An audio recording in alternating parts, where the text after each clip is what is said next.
Merci d'être fidèle à Gabon News. Mesdames, Messieurs, bonsoir et bienvenue dans cette édition d'information du soir.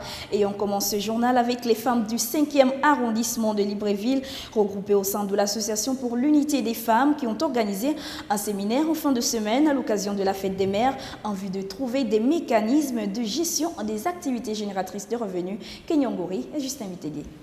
Tu sais, maman, toi aussi tu as le droit de craquer. Et le jour où ça arrivera, je serai là près de toi. Tu m'as donné la vie, ainsi qu'un amour sans condition. Tu me protèges et me réconfortes. C'est la fête des mères, mais pas seulement.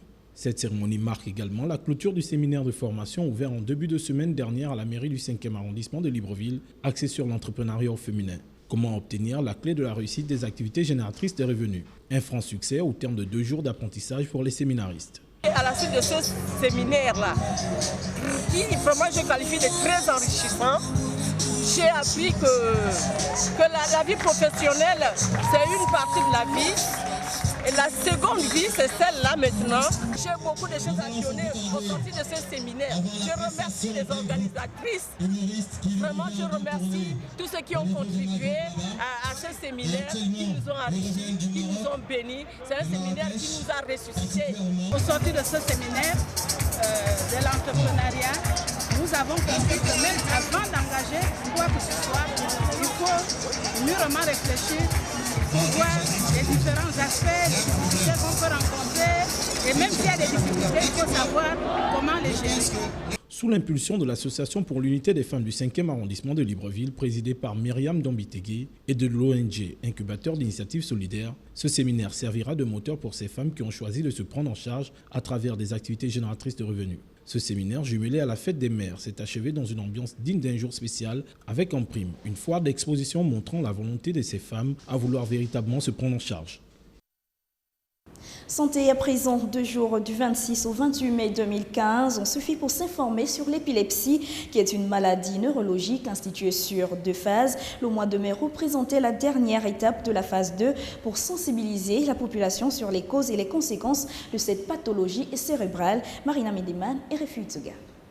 S'informer sur l'épilepsie est un devoir citoyen, nous déclarent les initiateurs de ces journées consacrées à cette pathologie cérébrale. Démarrée depuis le début du mois de mai 2015, c'est le 28 mai dernier que des échanges avec des médecins spécialisés et des consultations médicales ont eu lieu à l'Institut national de formation d'action sanitaire et sociale. S'occupe en particulier des enfants épileptiques et qui ont un handicap.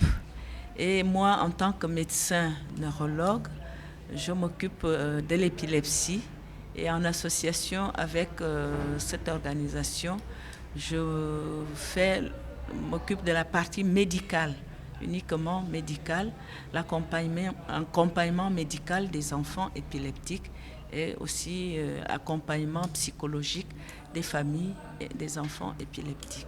Loin d'être une maladie contagieuse ou mystique, l'épilepsie est une maladie qui se traite médicalement. Il faut garder une certaine rigueur dans la prise des médicaments pour pouvoir gagner en efficacité. Le médicament a une durée de vie, notamment en ce qui concerne les antiépileptiques. Il faut une couverture journalière et le plus souvent, les enfants oublient ou les parents oublient de donner le médicament à l'enfant aux heures indiquées. Définies sur 2 phases durant le mois de mai 2015, les journées Gabon Épilepsie ont permis de sensibiliser lors de la première étape près de 4000 personnes. Espérons que ces précieuses informations sur l'épilepsie permettent de sauver d'autres vies. En outre, l'épilepsie est une affection neurologique qui touche des milliers d'enfants, tant sur le territoire national qu'international. Elle se caractérise généralement par des crises à répétition provoquées par une altération fonctionnelle du système nerveux. Comment la traiter? Quelles conséquences pour des enfants souffrant déjà des problèmes neurologiques? Les éléments de réponse dans ce reportage de Marina Medeman et Refuge Tsuga. Près de 500 000 Français, dont la moitié ont moins de 20 ans, sont atteints de l'épilepsie. Au Gabon, ils sont nombreux qui ne connaissent pas cette pathologie cérébrale. Pourtant, nous partageons leur quotidien, mais nous n'avons pas les gestes qui sauvent. On va prendre des exemples simples. Par exemple, l'enfant épileptique qui a une épilepsie qu'on appelle les absences. En classe, on va dire il est rêveur, c'est-à-dire que l'enfant est là, quelques minutes, il est figé, et puis après il revient. Le cours est passé. Le cours est passé et comme le prof, le maître est persuadé qu'il rêve et qu'il est toujours en train de rêver, il ne va pas revenir pour lui. Donc ça va déjà faire un échec scolaire qui va arriver. Le conseil, c'est d'attraper leur neurologue, de ne pas arrêter leur traitement et de tous les 6 mois de partir revoir le médecin parce que l'épilepsie, c'est une maladie et c'est une maladie qu'on peut traiter par moment qui est résistante. Mais si elle n'est pas traitée, les dégâts au cerveau s'empirent et s'empirent. Généralement perçue comme une maladie mystique, contagieuse, les personnes qui en souffrent se trouvent abandonnées et délaissées par la société. La maladie épileptique est mal vue et souvent stigmatisée, autant le malade que la famille du malade. Et donc on essaye, dans ces journées de sensibilisation, faire comprendre à la fois aux parents et à l'entourage que l'épilepsie n'est pas forcément une maladie où il faut mettre le malade à part et sa famille à part. L'épilepsie est une affection neurologique provoquée par un fonctionnement anormal du système nerveux et dont on peut en souffrir à n'importe quel âge. Dans le monde, environ 50 000 personnes sont atteintes. Au Gabon, 70% de ceux qui en souffrent guérissent aujourd'hui. Il est donc mieux de prendre des précautions à temps. Et enfin, on parle des médailles pour les agents service à l'archidiocèse de Libreville et ses démembrements. Plusieurs agents service des institutions de l'Église se sont vus honorer le week-end dernier des médailles d'or, d'argent et de bronze à l'occasion de la fête de travail en différé. On retrouve Kenyongori et Justin Mitegui. Du président de la République et en vertu du pouvoir qui nous sont conférés, je vous décore la médaille de bronze du travail.